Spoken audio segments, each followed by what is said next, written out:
N7 Dante here for N7 Kate's channel. I'm joined here by Fish from Crack On Gaming. Hello. Hello. And today we're going to be doing a discussion review for Pokémon Legends Arceus, the new spin on the Pokémon franchise from Game Freak. Yes, as you can see. So, generally, just quick words about it. It's Pokemon not as you know it, as the latest advert is saying, and I think the wild area from Sword and Shield was kind of like a little test for what they're doing here. We finally got an open world kind of Pokemon. Let's just get in there. A bit like the story, for example. What was going off? This one we've got really set in the ye olde days of Pokemon, which is actually what I think makes it such a refreshing entry into the franchise. Previous Pokemon games are all set in a world where Pokemon are well established, and as has been made many a joke, the entire economy revolves around Pokemon and all that is therein. And if it's not involved in Pokemon, you are probably starving in a ditch somewhere because you're not part of society. Whereas this is really intriguing because here you've got a society of people who literally see Pokemon as wild creatures. A threat. And the vast number of NPCs are like, what are you doing hanging around with them? These are dangerous animals. What's wrong with you? Are you crazy? Yeah. So it's cool to have NPCs who are like, not, oh, Pokemon this, Pokemon that. The most of them are just like, yeah, get rid of these things. They're a nuisance. Yeah, so this is based on what is to be known as the Sinnoh region from Diamond and Pearl games. It's back when it's known as the Hisu region. Yeah, it's interesting. You're tasked to create the first Pokédex, and also... Excuse the language, shitting all over Oak's legacy. Yeah, he made the digital recording device, but no, we're doing it pen and paper style. Oh, they still should have done Monster Hunter sketches in there. That would have been cool. I wholeheartedly agree. I'd have loved to have seen traditional Japanese artwork of the Pokemon in the decks. And then the rest of plot generally, as well as that going off, you've got Pokemon being frenzied and you're sent to investigate what the heck is going off. All these Pokemon that are guardians of particular regions of the Hisui area are all of a sudden going nuts. Yeah. And yeah, I like it that the lore with it is very, it's really refreshing for what it is, and I like it. The story, can't go into too much spoilerage, but it's pretty solid. Solid stuff. I've not enjoyed a Pokemon game storyline as much as I have. I think the last one I genuinely enjoyed might have been X and Y. And even then, before then, Gold and Silver was my favourite. I didn't really get into the stories of Black or White 2. I wasn't even really fussed of the story in Diamond and Pearl. But this is a solid... I think that's the point of this game, though, is it focuses more on telling a story than the others ever have. Yeah, and I really like what they've done with some of the characters and all of that. But a lot of them do, you can tell they've got a rich backstory, but sometimes with the way the game is showing it, you kind of wish for a bit more. It's like, oh, that character's had this tragedy or whatever. Where's that cutscene? Come on, give us a flashback or something. That's not necessarily a bad thing. I mean, the fact that you can tell that these characters have a rich history, and yet that history has never been told to you, but you pick up on that. Yeah. That's just good character writing. That makes characters real and believable. So as a result, yeah, I think that helps this game drive across such a good storytelling atmosphere. A lot of it is subtle, or you have to talk to a lot of random NPCs to get bits of the story. And you start thinking, oh, why are they acting like this? Why are they? And then you find out a bit later, and it's like, oh, that's cool. I still would have liked a bit more, say, animation. They do a lot of kind of fade into black when something complicated happens. It's like, oh, we'll just black out, and now you're back. It's like you've done that technique or whatever. But other than that, it's actually got more expression than any previous game, I think. Like with the exception, and again, this is probably a topic later down the line. It's got expression emotionally. The main character expressions are painfully stock, going from Yeah. to. It's like what? It's every other character in the game seems to have a nice degree of visual expression, except you as the playable character, and that's a little stock. But we'll get into that level of visuals later. Not quite as bad as Sun and Moon style, where they've just got the dead stare. Maybe that is a good segue to go on to the next section, which is the visuals of the game. The visuals of the game has some really nice areas with regards to the styles that they've chosen, the environments themselves, the way that they've been constructed are nice ideas. Yeah, they've definitely gone for that ye olde kind of Japanese painted style, and it looks really, and especially for the time setting, it looks really nice. Yeah, and despite the maps being quite large, even the smallest paths eventually become quite distinguishable through just small changes in topography around it. You know, you realise what slope of a mountain you're on because you've been there before. Where the game does horribly let itself down, and I think it's a better point to bring this up in the middle of this discussion rather than finish with it, because the game does have so many good points, but I feel the one area this game truly is let down is the quality isn't polished enough for the standard that Game Freak should be throwing into this by now.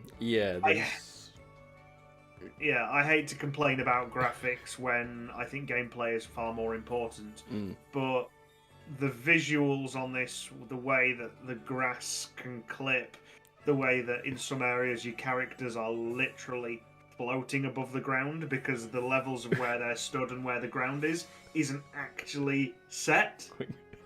That happens in a couple of areas. Bit Mega Man-y. In cave areas you see like a white outline around all the models. Yeah, or the little white pixels in there, and I've captured a bit of footage for that as well. It's kind of a bit off-putting. It just really pulls you out of it. Yeah. And also, have you ever caught anything in the water? And like, say, the Pokeball drops in the water and just turns into this pixelated mess. And it for some reason, that always threw me a bit. And I suppose you got a bit of the draw distance problem as well. So off in the distance, either stuff won't appear or it will be really janky animation when it first loads in. The animation for things in the distance, when you see it, it's like almost two frames a second until you get closer, in which point you start to get a bit more fluid movement. Loaded. To not get too hung up on this topic and move on to something a little bit more positive, simply put, for a franchise like Pokemon, where they're not short of the money and they are not short of the contacts to get good available resources, it seems a little bit of a letdown that for a game that they've hyped up as much as this, that they haven't given the graphics a bit more of a polish before releasing. Yeah, I've always been curious if it's similar to, we all definitely know that the Diamond Pearl remakes were a rush job by a third party. So but also because they needed to get it out on time before Arceus, and Arceus needs to come out at certain time slots in the year, I'm sure. So I'm wondering if it's because, like, if they were left rushing for deadline. Yeah, and it's like, oh, we'll just skip that bit and do a quick job. I can only guess, because surely we'd then the internet's entirely like, oh my god, the trees, all the rocks have got painted on grass. If it was a lesser studio, I might have been prepared to ignore it, but I can't ignore it in this, and I can't excuse it. It is inexcusable. But on to something a little bit more positive. The gameplay of it. And the new mechanics. that. Like I've easily put delightful. 100 hours into this at least, and I haven't actually finished the post-game stuff yet. I finished it actually today. As of today, I have caught every monster in the decks. I haven't completed the decks yet. Have you at least got rank 10 on them? I have. No, that's what I mean. No. I've caught everything. I've got rank 10 research on most things. I'm only missing like maybe 20 mon to get rank 10 on. Out of 240 odd, that's not bad. Yeah, I think there's 242 monsters in total. Alright. So yeah, I've got like another 20 to work on to get rank 10. And then there's the final part, which is perfecting dex entry. So this is the interesting thing where it's drastically different from a previous Pokemon game. There's more emphasis here on completing the decks, and just catching them on isn't enough. Not back in the day. Here there is. Yeah, there is a real emphasis that you are compiling the first list of knowledge about Pokemon, because in order to complete a Pokemon entry in the Dex, you have to catch multiple versions of them. You have to see them use specific attacks so many times. You have to defeat them with certain moves so many times, or catch them while they're asleep.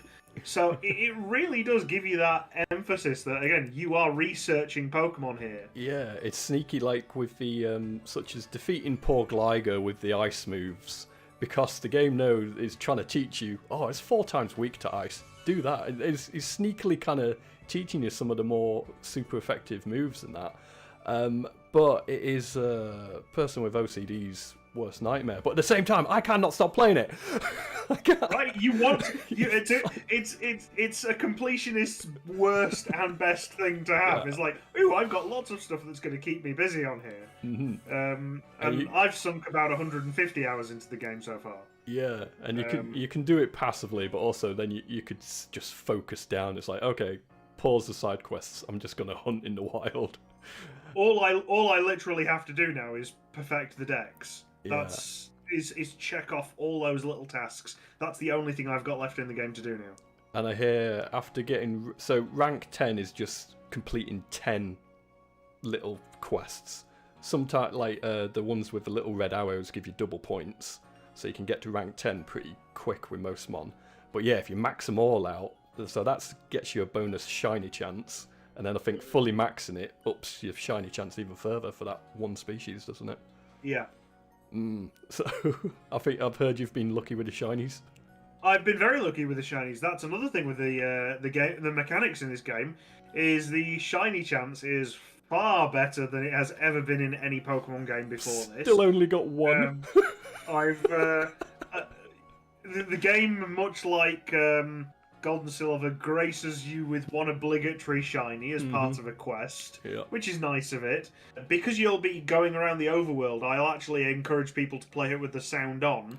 You will hear a nice little jingle, and if it's actually within your visual sight, you will see a sparkle of stars go up when a shiny monster appears. So the game really does call out when a shiny mon appears. So maybe lower the background music a bit, completely up the sound effect to 10. Oh, yeah. If you're a shiny hunter, you're going to enjoy this game. So for those, like I say, so you've got this free roaming, mostly figuring out what to do as you go along. The plot sometimes gets a bit hand-holdy, that characters either seem to have magical foresight of where you're supposed to go for whatever reason. But basically you're just kind of left to it with the odd little tutorial boxes coming up. And for those that have played Pokemon games before, it's mostly the same, but then a lot of the mechanics have just so streamlined now, and also they've added in some extras and took some things out. So for example, the catching and leveling and evolving of Pokemon just so much quicker now. Just like you don't get automatically thrown into the turn-based battles. You can like sneak around in the grass, like hide in a smoke bomb cloud or something like that, throw a berry out to distract him, and then just launch balls at them without even attacking them. And then you get multipliers for sneaking up behind them. You can stun them with like rotten apricorns or Or balls of mud or snowballs. Yeah. So yeah, you can kind of not stun a Pokemon, making it slightly easier to catch. Yeah. I think both you and I have commented that the rice cakes you can make, we've learned a little too late how useful those are. Yes, they're very distracting. Go straight for them, don't they? You can make specialized rice cakes, which are like draw specific types of Pokemon in. So one that's better for bugs, one that's better for fairy types, and it really increases the odds of catching a Pokemon. Yeah, and I just really like it because, like, unlike the wild area from the previous game, all of them are visible on the field. There's no, like, the only thing hiding in the grass is you. Because that's another ace thing. You can finally get attacked yourself. The player character can get destroyed by these wild Pokemon. I've been blindsided 2 or 3 times. I've been trying to focus on catching a particular monster, and out of nowhere I'll be hyper beamed by an Octillery. Like, where did you come from? Yeah. Shall we say about how aggressive Paris has become? The little mushroom crabby thing, yeah, is just like without summoning doubt the poison. MVP of this game. Yeah, I've seen the memes you've been sharing on how just destructive this little dude is. But yeah, and of course, take too much damage, you end up dropping some items and all that, which actually comes into its own little mini game. As like online players and NPCs drop their satchels of items once they get KO'd, and other players can pick them up to get some like points to trade in for items and that. Which I think is well. Yeah, there's the nice little community element of it there. And as we mentioned about the battling as well, you've got the new agile and strong variations of moves. Yeah. So as a Pokemon learns moves at specific levels, as they have always done, several levels later they will master a move. When a move has been mastered, the trainer can choose to do an agile move, which lowers the base power, but increases the chance that you might be able to have a second move in a row. And for some really fast Pokemon using fast moves, I've seen some Pokemon do 4 moves in a row. I think we want a strong move. So so the other thing a trainer can do, a trainer can switch to using a strong move, where it does the opposite of an agile. It increases the base power, but the likelihood of you getting quicker moves in succession, it slows you down, might give your opponent more chances to go before you do. Yeah, so it's the last ditch effort is like try and KO them or get them into like I've noticed on some of the less accurate moves as well, it ups that, so you've got more chance of hitting. And I really like that. Like you can press one of the buttons to show the list of like who's likely to go next, and you might use your second turn from an agile move to actually then throw the ball or try and chip them that little bit more. And of course, the throwing in the decks as well. I really like it. It's the fact as well you can use the shortcut buttons down in the bottom corner to just switch out your mon as well, rather than having to go to the menu. They've actually cut out the menus and frozen screens a lot. Like so when you level up, it just pops up in the top corner and it's gone. It's not like, oh, hold on a minute, everyone, XP, here you go, here's your level up. Shall we talk about how the moves aren't truly forgotten anymore, which is a godsend? Yeah, there's so many like quality of life kind of things through this, isn't there? Yeah, so your move pool was always stuck to 4, and the moment in previous games you forgot one to learn another out of the 4, that was it. You'd maybe have to find a tutor and pay to get it back, but you're always stuck with those 4. And now it's like, right, anything it learns, you can swap them out from a list just from the main bag menu. And still only have the 4 at any given time. Yeah. But you can, to your will, swap them however you need them to be. Yeah. Which is delightful. And then there's also a tutor as well to teach moves that aren't in the level up pool. So yeah, it's just brilliant. And then evolution, of course, you're not getting every time to level up. It isn't it's evolving. If you want to cancel it, press a button. It just mentions that the possibilities there, and it's up to you. Yeah, it can evolve, and you choose when to evolve it, which is nice. And if there's branch evolutions, then you can influence that as well. Yeah. So it's brilliant. I just like the stuff. Also, because there's no competitive PvP in this game, they've really simplified the stats. Yeah, I mean, that's one thing which I'm on that topic. I don't know how I feel about it because, as we said, the game as a whole does have some multiplayer elements. We've already touched on the retrieving other players' lost satchels. But other than that, the only other multiplayer aspect of it is the ability to trade Pokemon. Yeah. You can't even battle other people or other trainers. No. NPCs, yeah, but no humans. No yeah, there's no PvP with other people. This is why I'm conflicted, because on one element, I have always enjoyed that element of battling against you. But on the side note of it, this is good because it pretty much is the closest you're going to come to a truly single-player Pokemon game. Even Pokemon from Gen 1, which required a trade to evolve them, like Graveler or Kadabra, there's now a new in-game item called the Link Cable, which works just like an evolution stone. And Pokemon which, like Steelix, where there's no giving Pokemon items to hold, so all your previous hold items, like a metal coat on an Onix, is now more like an evolutionary stone than...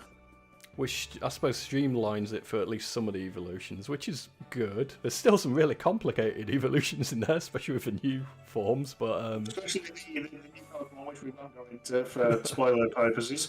But yeah, there's some really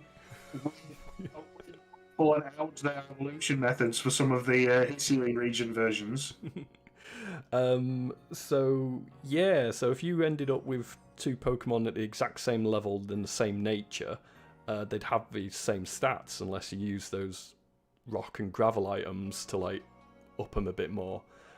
So they've taken away the IVs entirely, haven't they? Yeah, the individual values are gone, and you've got some way of just slapping 10 effort values on any stat you want, as long as you've got the items for it. Which is good. I like it. Yeah, it works out. Right, although, just before we move on, I definitely just want to mention little cute touches, such as like being able to throw all 6 of your Pokemon out just in front of you to have like little conversations with them, and then you can like press A to like chat, and then press Y or B to like shake your head at them or egg them on. It's just cute, just lots of little sleep. Yeah, there's just lots of little touches and hints to lore and past games and all this and that are just make it up all nice. And then we're going to talk about the music, which I noticed very Breath of the Wild style. There's sometimes it's subtle. It's piano tinkles. It's Although on the wide sweeping environment stuff. Yeah, on the weird occasion though, it seems like it's just cut out for me entirely. I don't know if it's gone out. I've noticed it does that usually at night times. There's a lot of times where I'll be playing it and until the sun rises again, I haven't noticed the music has stopped until the music starts again, and then I all of a sudden realise that actually, I've been playing this game in dead silence for the past 10 minutes.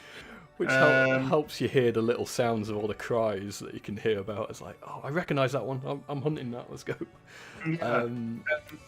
But the tension when you're sneaking around and an alpha Pokemon is nearby and you hear that music, like, that's actually quite intense. It's like, oh wow, that's a problem.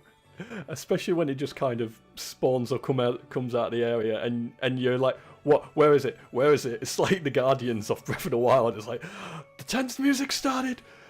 I'm in threat. But I also noticed some other kind of cool little musical cues that are remixes from like Diamond and Pearl on like certain routes and certain villages, and it's like, oh, I see what they've done there. They've kind of there's a lot of really nice musical references in the game to previous Pokemon installments.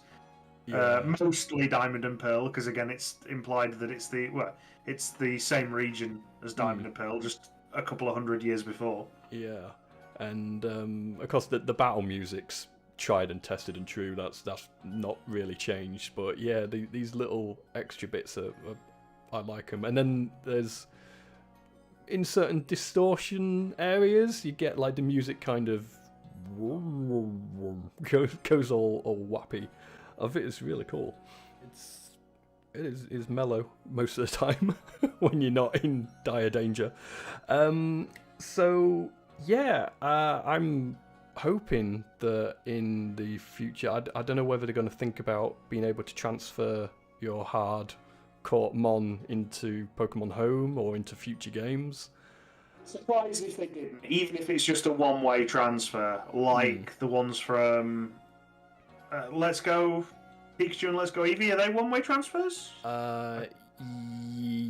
You can move them to Home and back, but the moment you move them to Shield, I think their stats and the code changes a bit, and then you can't. I think if anything, it'll be if you can transfer the Pokemon out of this. If they ever include that, it'll be a one-way transfer.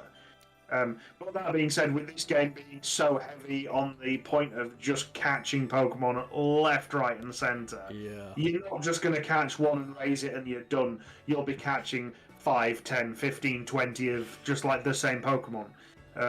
There really is an emphasis on that.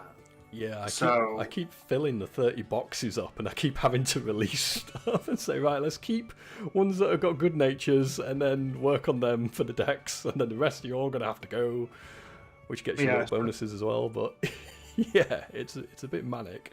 So yeah, and plot and story-wise, yes, it's set many moons ago, but the plot and story for the last so many games have all been a bit timey-wimey / teleporty / so they could easily do it.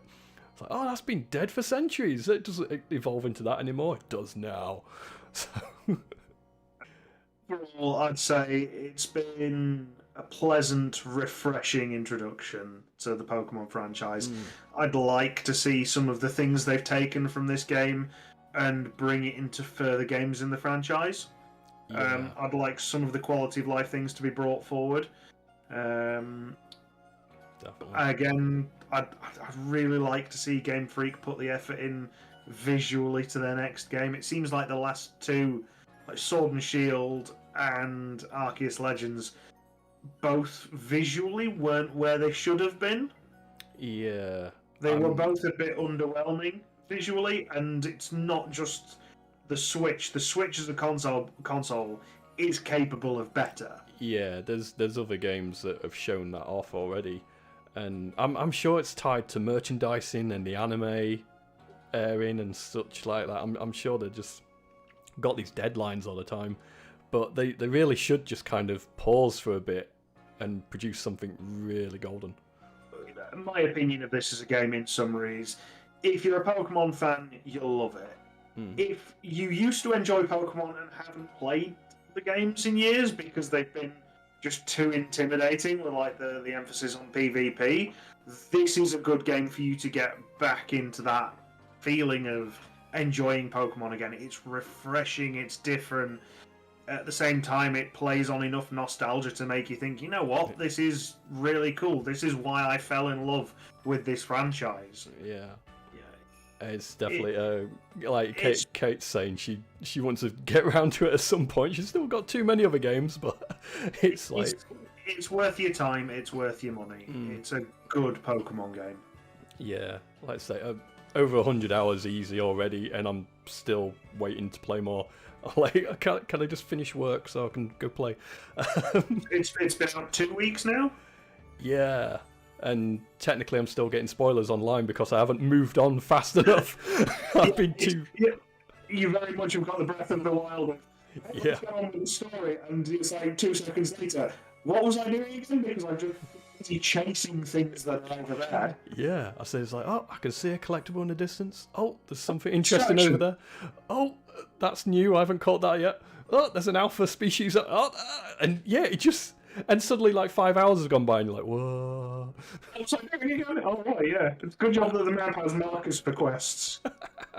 Yeah, it's very good. But yeah, we've been rocking this review for about half an hour-ish, so that's probably. And any final comments? Nothing from me. No. Yeah, just that it's a nice, refreshing. It's what people have been after for a long time, and it's finally been delivered by Game Freak, a decent open world one. Is for some people it might not be quite as grand, but it still really does the job good, and it's addictive, man. I can't stop playing it.